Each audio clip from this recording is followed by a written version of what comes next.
నిజామాబాద్ జిల్లా కేంద్రంలో BRS party అధినేత మాజీ ముఖ్యమంత్రి కేసీఆర్ బస్సు యాత్ర కమర్పల్లిలో మొదలైంది. పాత కలెక్టరేట్ చౌరస్తాకు చేరుకుంది. అక్కడి నుంచి రోడ్ షోను ప్రారంభించి నెహ్రూ పార్క్ చేరుకుని అనంతరం భారీ బహిరంగ సభను నిర్వహించారు. ఈ సందర్భంగా బీఆర్ఎస్ పార్టీ ఎంపీ అభ్యర్థి బాగిరెడ్డి గోవర్ధన్ కు మద్దతుగా ప్రచారం చేస్తూ ఆయన ప్రసంగించారు. కేంద్రంలో ప్రాంతీయ పార్టీల శక్తులే కేంద్రంలో ప్రభుత్వాన్ని ఏర్పాటు చేశాయని ఆయన జోష్యం పలికారు.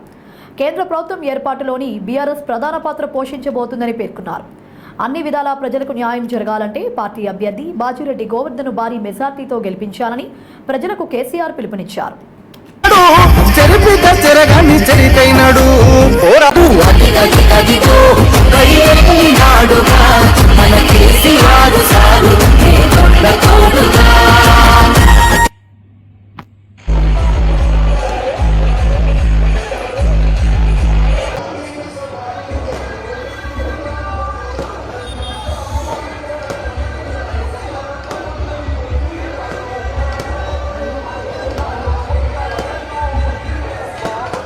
కేసీఆర్ సారు ఏదున్న తోడుగా 70 ఏళ్ళ శిఖరం ఎప్పుల్లా గర్జిస్తూ అదిగో నాడుగా మన కేసీఆర్ సారు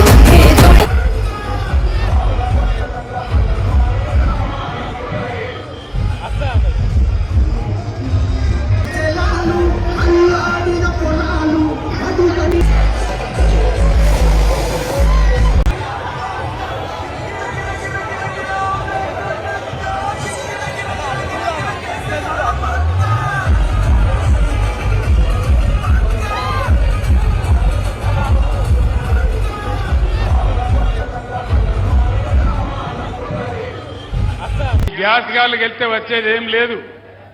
తాకులాటలు పెట్టించడు తప్ప, పగలు పెట్టించడు తప్ప ఈ గ్యాస్ కంపెనీలు గెలిస్తే వచ్చేది ఏమీ లేదు.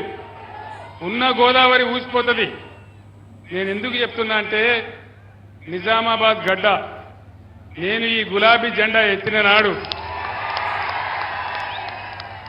నంబర్ 1గా నా ఎంబడి నిలబడి నిజామాబాద్ జిల్లా పరిషత్ గెలిపించిన జిల్లా ఈ జిల్లా.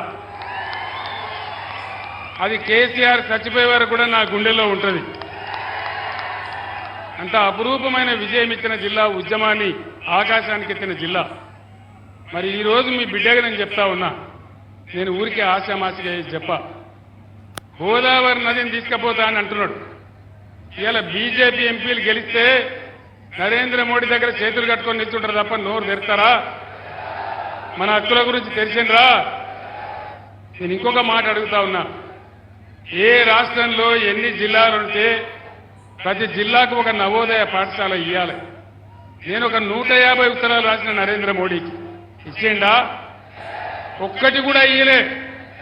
మరి ఒక్క నవోదయ పాఠశాల తెలంగాణ ఇయ్యనటువంటి నరేంద్ర మోడీకి ఇలా బీజేపీకి తెలంగాణ ఎందుకు ఓటేయాలి? దయచేసి యువకులందరూ ఆలోచన చేయాలి. 157 మెడికల్ కాలేజీలు పెట్టిండు నరేంద్ర మోడీ. తెలంగాణకు ఒకటి కూడా ఇయ్యలే. మేమందరం పోయి అడిగినాం, 100 ఉత్తరాలు రాసినాం, కానీ ఒక్కటంటే ఒక మెడికల్ కాలేజీ ఇయ్యలే. ఒక్క మెడికల్ కాలేజీ ఇయ్యనటువంటి నరేంద్ర మోడీకి మనం ఎందుకు ఓటేయాలి? దయచేసి ఆలోచన చేయాలి.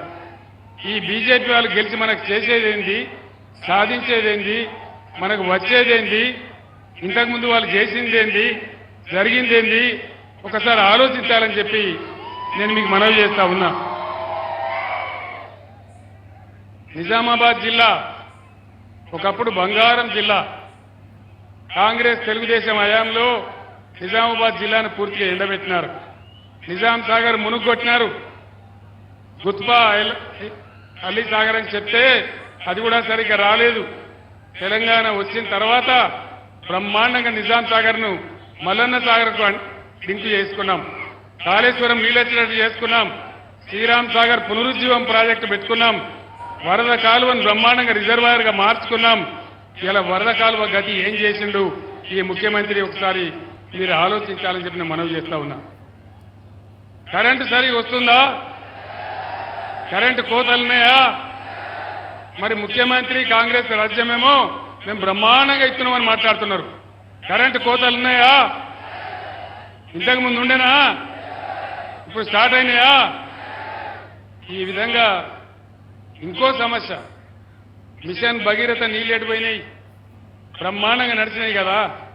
పట్టణంలో అయితే పేదవాళ్లకు ఒకటే రూపాయికి నల్లా కనెక్షన్ ఇచ్చి, గ్రామాలలో రూపాయి కూడా తీసుకోకుండా ప్రతి ఇంటికి నల్లా పెట్టించి బ్రహ్మాండంగా మీకు అలాంటి సదుపాయం తెచ్చినాం. ఇలా ఎక్కడికి పోయినాయి ఆ నీళ్లు? దయచేసి ఆలోచించాలని మనవి చేస్తా ఉన్నా. 5 నెలలుగా కాంగ్రెస్ ప్రభుత్వం వస్తే అరిచేతిలో వైకుంఠం చూపించింది తప్ప 6 గ్యారంటీలోని మోసం చేస్తే ఒక్క గ్యారంటీ కూడా రాలే, ఒక్క స్కీమ్ కూడా అమలు కాలే, ఏ ఒక్క స్కీమ్ రాలే. వచ్చిందా? కళ్యాణ లక్ష్మి తులం బంగారం వచ్చిందా? ఏ నిజామాబాద్లోకి వచ్చిందట కదనే, నిజమానా? వచ్చిందా? వచ్చిందానా? తులం బంగారం తుస్సుమన్నదా? వడ్లు కొంటానరా?